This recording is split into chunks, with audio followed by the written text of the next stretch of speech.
Bonjour à tous et bienvenue à Montréal au Canada, ça va être une super expérience, on se retrouve tout de suite pour le Montréal Tour. Montréal est situé dans l'État du Québec, au Canada, et compte environ 1,8 million d'habitants. Son histoire débute avec les explorateurs français et la découverte du village d'Hochelaga au XVIe siècle, mais c'est en 1642 avec Jeanne Mance et Paul de Comédé que tout commence. Son nom vient de la montagne qui surplombe la ville, le Mont Royal, nommé ainsi par Jacques Cartier, en hommage à son roi, en l'occurrence le roi de France.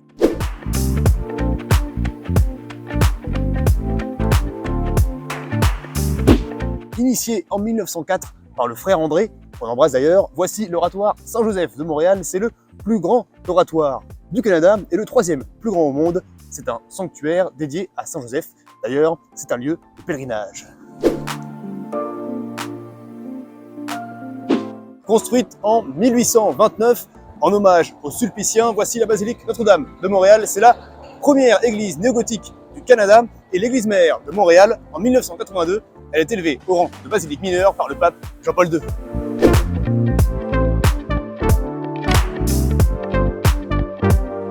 Ça plante le décor.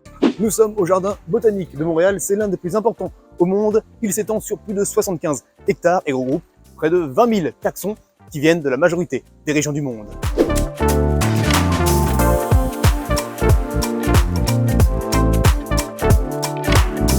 Au Canada, le sport, c'est la vie, sinon tu gèles. Voici le stade olympique de Montréal, inauguré en 1976 à l'occasion des Jeux olympiques de Montréal de la même année, avec ses 65 000 places et sa tour haute de 165 mètres. C'est le plus grand stade du Canada.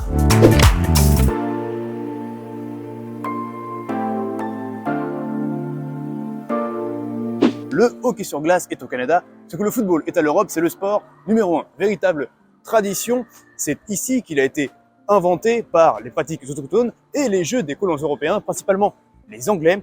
Hockey vient du français hockey, qui signifie bâton de berger, et c'est en 1875 qu'a lieu le tout premier match de hockey sur glace de l'histoire en intérieur, tout ça, évidemment, ici, à Montréal.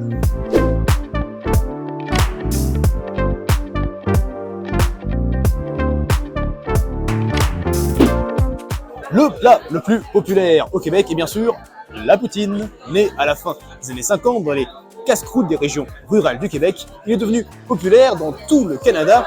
D'ailleurs, poutine vient de l'argot québécois qui signifie bazar ou bordel.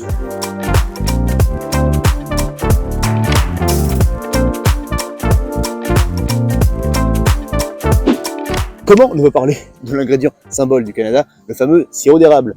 Déjà maîtrisé par les autochtones avant l'arrivée des Européens, l'élaboration du sirop d'érable se fait à partir de la sève d'érable ultra présent au Canada.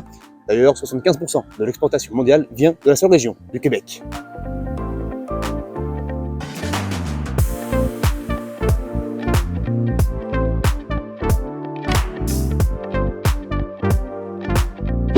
Un des mets classiques de Montréal est bien sûr le bagel. Traditionnellement, il faut le faire bouillir dans de l'eau infusée au miel et le cuire au feu de bois. C'est pour ça qu'il est croquant à l'extérieur et moelleux à l'intérieur. C'est super bon, c'est super bon.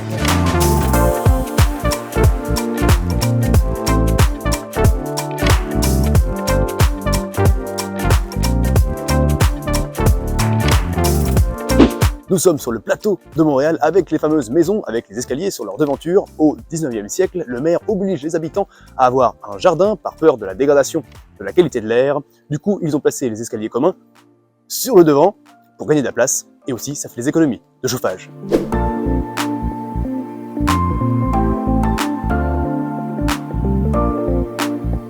Sortez les pièces jaunes, le spectacle va commencer. Avec plus de 250 salles de théâtre et de concerts et plus de 90 festivals organisés au cours de l'année, Montréal est de loin la capitale culturelle du Canada. Nous sommes d'ailleurs dans le quartier des spectacles.